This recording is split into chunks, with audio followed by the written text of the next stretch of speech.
Olá amigo, olá amiga, bem-vindo ao canal Professor Rodrigo Batista e hoje é quinta-feira, dia 16 de janeiro e o nosso tema de estudo é um alvo digno.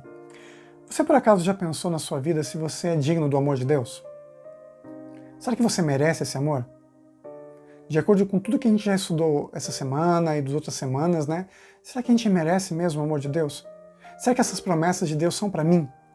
Será que eu me incluo nessas promessas? A gente leu tantos textos, né? Porque Deus amou o mundo de tal maneira que deu o seu Filho, que todo aquele que busca o Senhor é encontrado e Deus trabalha no coração, é sempre uma ação de Deus, mas muitas vezes a gente se sente indigno disso, né?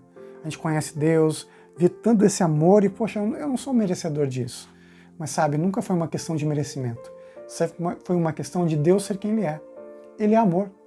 E é exatamente por isso que Ele te ama, não importa o que você faça de bom ou ruim. Ele sempre vai amar você. Ah, é verdade. Na salvação, nenhum de nós é digno. Todos nós merecemos a morte porque esse é o salário do pecado. Mas Deus, Ele já preparou o caminho. Ele deu sua vida por nós, abrindo o caminho para que a gente pudesse ter um encontro pessoal com Deus. Deus, Ele quer ser muito mais do que ser apenas um conto, um mito, uma lenda, uma mitologia, uma pessoa que você conhece através de cartas que são a Bíblia, né? Ele não quer ser só um nome. Ele quer ser uma pessoa, ele quer ter um relacionamento real com você. E isso acontece quando você passa tempo com Deus. Quando você encontra Jesus, ele se torna tudo na sua vida. Você precisa ter esse encontro com Jesus. Eu preciso ter esse encontro hoje, nesse exato momento. Esse deve ser o nosso alvo de vida. Ter um momento especial com Deus, ter um relacionamento especial com Ele e permitir que Ele transforme nossas vidas e nos leve para o céu que Ele já está preparando para a gente.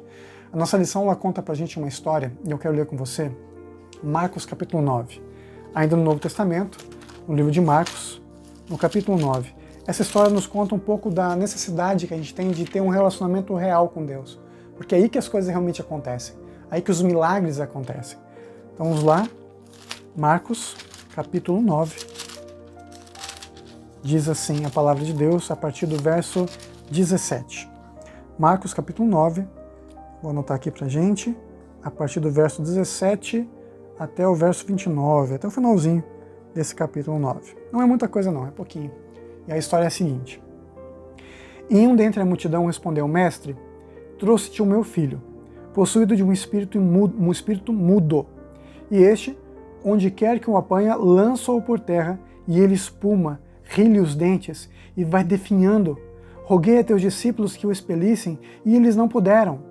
Então Jesus lhes disse, ó geração incrédula, até quando estarei convosco? Até quando vós sofrerei?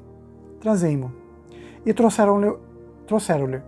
Quando ele viu a Jesus, o Espírito imediatamente o agitou com violência, e caindo ele por terra, revolvia-se espumando. Perguntou Jesus ao pai do menino, há quanto tempo isso lhe sucede? Desde a infância, respondeu. E muitas vezes o tem lançado no fogo e na água para o matar. Mas se tu, até vou anotar aqui para mim, pra gente, coloca isso na tua cabecinha também. Se tu, olha a palavra que ele diz para Jesus, se tu podes alguma coisa, tem compaixão de nós e ajuda-nos. A situação é simples. Temos um pai com um filho doente, essa doença é espiritual, ele é levado aos discípulos, os discípulos não conseguem expulsar esse espírito imundo, esse demônio que está possuindo o menino.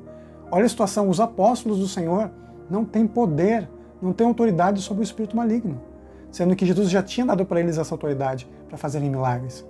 E agora um pai leva esse filho a Jesus e diz para Jesus o seguinte, olha, os teus discípulos não conseguiram fazer um milagre, mas se tu podes, tipo assim, eles não conseguiram, mas se você tem algum poder aí, por favor, me ajuda. Essa foi a situação.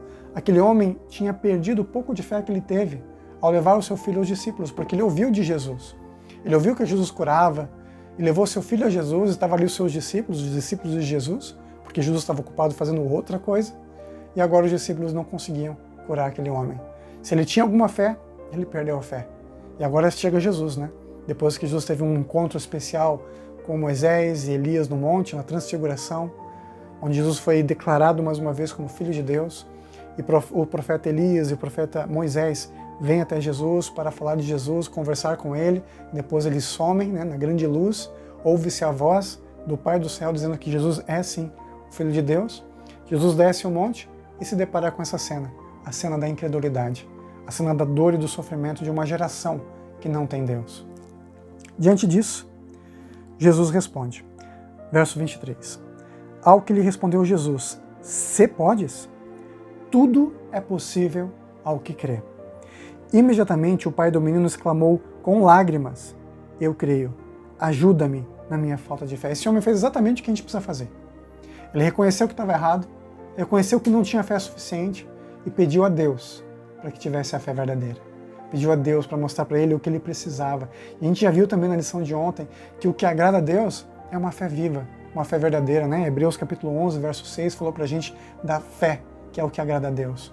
E aqui então esse homem fez exatamente o que precisava. Ele se entregou a Deus. E agora sim, Jesus podia fazer um milagre. Diz sim a palavra de Deus. Ao que lhe respondeu Jesus: Se pode, tudo é possível que crê. E imediatamente o pai do menino exclamou com lágrimas, né? Eu creio, ajuda-me na minha falta de fé. Verso 25. Vendo Jesus que a multidão concorria, repreendeu o espírito imundo, dizendo-lhe: Espírito mudo e surdo, eu te ordeno, sai deste jovem e nunca mais tornes a ele. E ele, clamando e agitando-o muito, lembrando que esse espírito era mudo, né? Não deixava o rapaz falar e agora estava gritando, clamando e agitando o menino, saiu deixando-o como se estivesse morto, a ponto de muitos dizerem: Morreu. Mas Jesus, tomando-o pela mão, o ergueu e ele se levantou. Quando entrou em casa, os seus discípulos lhe perguntaram em particular: Por que não podemos expulsá-lo? Respondeu-lhe Jesus: Esta casta, esta ordem, né? Não pode sair senão por meio de oração e jejum. Você quer ter poder espiritual? Você tem que ter fé. E se entregar a Deus, e ter comunhão com Deus, e relacionamento com Deus. E aí entra a necessidade do jejum e da oração. Por que a gente faz jejum? Deus se agrada que a gente fique com fome e passe necessidade? Não, nada disso. É que o jejum nos ajuda espiritualmente, porque o nosso corpo fica limpo de impurezas. E nossa mente consegue ter uma conexão maior com Deus. Porque esse é o objetivo. Quando a gente tem essa conexão com Deus, nós temos o poder espiritual de Deus. Deus pode trabalhar em nossa vida. Aí sim os demônios vão tremer e fugir da gente, porque nós teremos comunhão com o autor da vida. As trevas não permanecem onde está a luz. Onde há luz, não existe escuridão. Quando temos Jesus, temos a luz da vida. Vamos juntos orar? Querido Pai que estás no céu, te agradecemos por tuas bênçãos. Sabemos que o nosso grande alvo da vida é reconhecermos Jesus como nosso Senhor e Salvador. Nós queremos te agradar, Pai. Que precisamos muito da tua força, da fé verdadeira que vem de um relacionamento real e verdadeiro com Deus. Nos ajuda, Pai, em nome de Jesus.